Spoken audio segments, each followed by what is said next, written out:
Ferrari just built something for Australia that other teams cannot copy, even if they start today. After more than 4,000 kilometers of pre-season testing, 0 major mechanical failures, and hidden telemetry that shows gains of up to 12 kilometers per hour on the straights, the SF-26 is not just competitive. It is engineered to dominate a circuit exactly like Albert Park. And here is the shocking part. The real advantage is not the diffuser, is not the rear wing, is the way everything works together.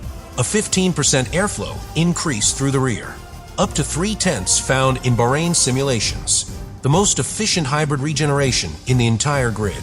And rivals are already trying to figure out how it is legal. But that is not even the full story, because what Ferrari is bringing to Melbourne could make them favorites for pole position immediately. And if the race pace holds, this season could flip faster than anyone expected. Stay with me, because the final detail explains why this might be impossible to stop. Pre-season testing is over. No more experiments. No more hiding behind heavy fuel loads and conservative engine modes. What happened in Bahrain matters more than people realize.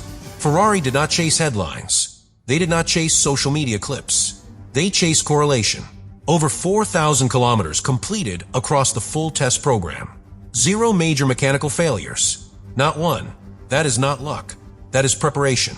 But here is where it becomes strategic. They were not the fastest on the timing sheets. On purpose. Leclerc's headline lap looked competitive. Hamilton's long runs looked controlled. Nothing explosive. And that is exactly what makes it dangerous. Because when you look at the hidden numbers, the picture changes. Top speed peaks touching 348 kilometers per hour, consistently among the top 3 traps. But speed traps alone do not win in Melbourne. Energy deployment does. The 067/6 power unit showed the cleanest regeneration cycle of any car during long runs. Less clipping at the end of straights. More stable battery state over race simulations. That means consistency. And consistency in Australia means control. But that's not even the key weakness they were addressing. During high-temperature simulations, rear tire degradation began to increase after roughly a dozen laps in race trim. Not catastrophic, but visible. And instead of panicking, Ferrari adjusted hybrid mapping and traction calibration to compensate. This is important, because the small Honeywell turbo design nearly eliminates lag in lower gears. Out of slow corners, the SF-26 gains traction earlier throttle, earlier acceleration. In Bahrain telemetry comparisons, that translated to almost 2/10 advantage in slow corner exit versus Mercedes. Now think about Albert Park. Multiple traction zones, heavy braking into slow corners, immediate acceleration phases. Ferrari did not randomly look strong. They were simulating this exact environment. And here's where most people completely miss the bigger picture. Hamilton reported that the car's front end bites, but that the operating window narrows in extreme heat. Leclerc described the car as complex, yet stable. Complex but stable. That is not a contradiction. That is a high-ceiling car. It means when the setup is correct, the performance jump is significant. And Australia's surface characteristics, smoother than Bahrain and less abrasive, could reduce that rear degradation issue. Which means one of their only visible weaknesses might not even appear in Melbourne. But that leads to a bigger question. If Ferrari's only weakness was heat-related tire drop-off, and Melbourne is expected to be slightly cooler than peak Bahrain conditions, what exactly are rivals supposed to attack? Because reliability is strong, traction is elite, hybrid efficiency is leading, straight-line speed is proven, and this is before we even talk about the aerodynamic package they are bringing to the first race. That is where the real shift begins. Now we move into the part that truly changes the competitive order. Because everything we discussed so far, reliability, traction, hybrid efficiency, that is the foundation. But the Australian package is the weapon. Ferrari is not bringing a completely new specification car. They are bringing a surgical evolution. And sometimes evolution is more dangerous than revolution. Let's start with the expanded diffuser. At first glance, it looks subtle. No dramatic shapes. No extreme bodywork changes. But the geometry near the rear crash structure has been increased within the legal volume limits. And that detail matters more than it sounds. By expanding that space vertically, Ferrari allows hotter exhaust gases to accelerate airflow into the upper diffuser ramp. Hot air moves faster.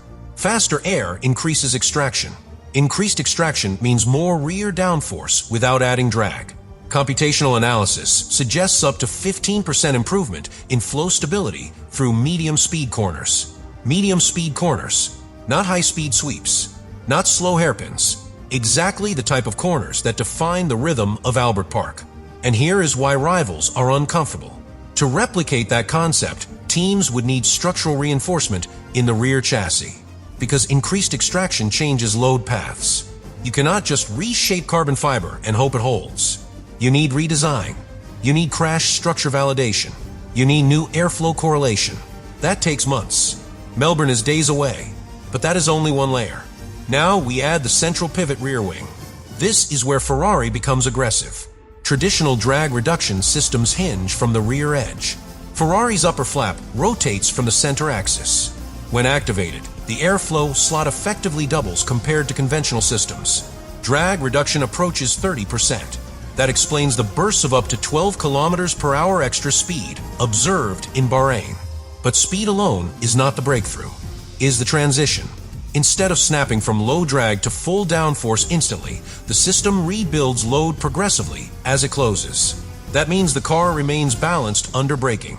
Hamilton was able to brake meters later into turn 1 during race simulations. Late braking creates overtaking opportunities. Late braking creates defensive confidence.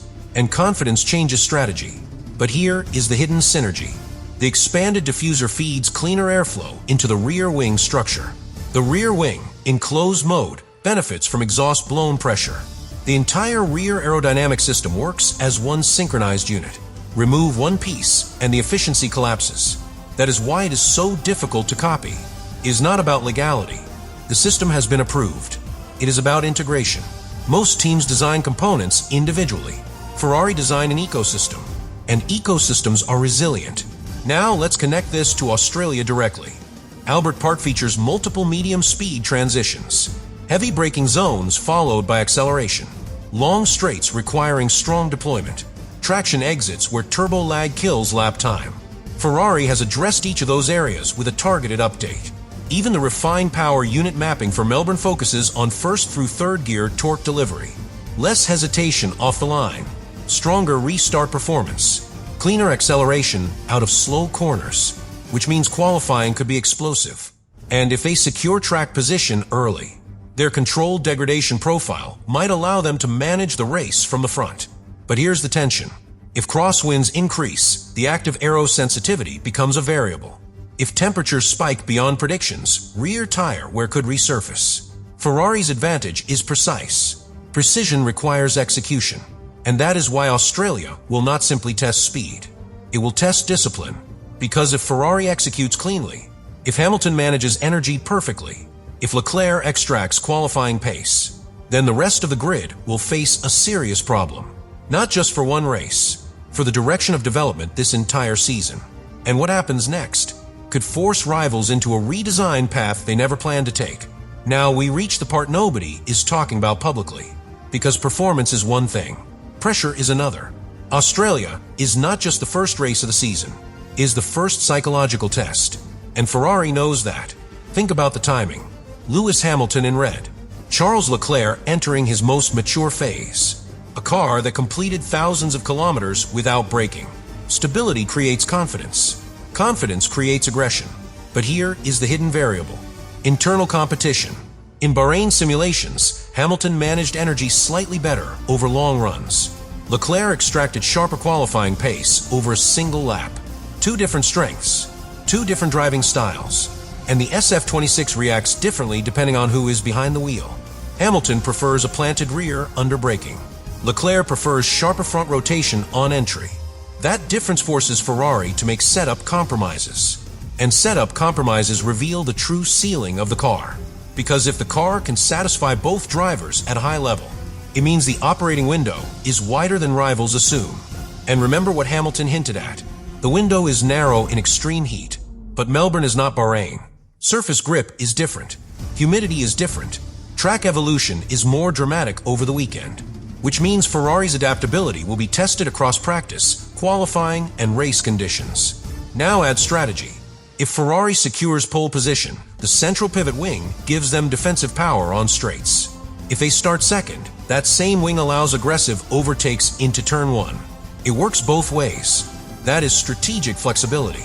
And flexibility wins championships. But here is the bigger branch most people ignore. If Ferrari shows this level of integration in Race 1, the development war shifts immediately. Red Bull may need to reconsider rear aero philosophy. Mercedes may need to revisit turbo packaging. McLaren may need to accelerate floor evolution. Development resources are finite. Budget caps limit reaction speed. You cannot redesign structural aero elements mid-season without sacrificing future upgrades. So Australia could force rivals into difficult decisions. Do they copy? Do they adapt? Or do they gamble that Ferrari's concept has hidden flaws? And that brings us to the final layer. Because everything sounds promising, but Formula 1 punishes overconfidence. What if the rear wing system faces scrutiny once race data becomes public? What if crosswinds destabilize the progressive transition? What if tire degradation under safety car restarts becomes unpredictable? These are small margins, but championships are decided by small margins. Still, the evidence from testing suggests Ferrari did not rush this concept. They validated correlation. They tested hybrid deployment cycles repeatedly. They reinforced rear structures before committing to aero expansion. This was not improvisation. It was planned, which leads to the real question. Is Australia simply the first race? Or is it the moment Ferrari reveals that the rest of the grid has been developing in the wrong direction? Because if the SF-26 performs exactly as the data suggests, we are not just watching an upgrade package. We are watching a philosophy that could reshape the aerodynamic battlefield for the entire season. And if that happens, catching Ferrari will not be about copying parts. It will be about rebuilding identity.